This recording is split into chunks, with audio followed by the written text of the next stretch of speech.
মিয়ানমারে ভূমিকম্পের ধাক্কা কাটিয়ে ওঠার আগেই নতুন করে ত্রাণ প্রচেষ্টায় বাধা হয়ে দাঁড়িয়েছে প্রবল বৃষ্টি ও দাবদাহ।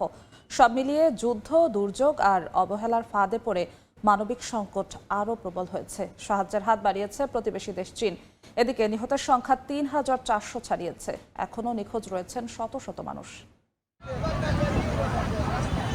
মাথার উপরে ছাউনি নেই বললেই চলে। খোলা আকাশের নিচে লাখো মানুষ রয়েছে ডায়রিয়া, কলেরা এবং অন্যান্য সংক্রামক রোগের ঝুঁকিতে। এমন অবস্থার মধ্যেই মরার ওপর খাড়ার ঘা হয়ে দেখা দিয়েছে বৈরী আবহাওয়া। একদিকে ভারী বৃষ্টি, অন্যদিকে প্রবল গরম। দেশটির জন্য আবহাওয়াকে সবচেয়ে বড় প্রতিপক্ষ হিসেবে উল্লেখ করেছেন জাতিসংঘ উন্নয়ন কর্মসূচির এক কর্মকর্তা। মিয়ানমার এখন এক মিশ্র সংকটের মুখোমুখি রয়েছে বলে জানায় জাতিসংঘের মানবিক সহায়তা প্রধান টম ফ্লেচার।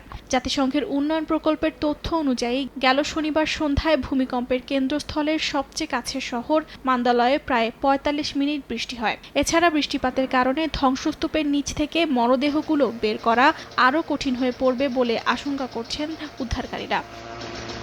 বিপর্যয়ের সময় সাহায্যের হাত বাড়িয়েছে প্রতিবেশী দেশ চীন।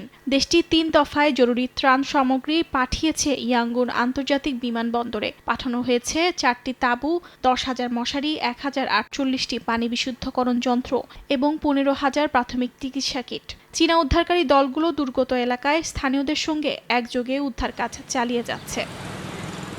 গেল মার্চের ২৮ তারিখে মিয়ানমারে আঘাত হানে ৭.৭ মাত্রার ভূমিকম্প। রাজধানী নাইপিদো সহ ৬টি রাজ্য ও অঞ্চল ধ্বংসযজ্ঞে পরিণত হয়। হতাহতের সংখ্যা ছাড়ায় ৩,০০০-এর বেশি। এখনও নিখোঁজ রয়েছেন শত শত মানুষ। সবচেয়ে ক্ষতিগ্রস্ত হয়েছে মান্দালয় ও সাগাইং শহর। ধ্বংস হয়েছে ৫,০০০-এর বেশি ভবন, বৌদ্ধ মন্দির ও প্যাগোডা, ১৫০-র বেশি হাসপাতাল। অর্জিতা শেহজিন, সময় সংবাদ।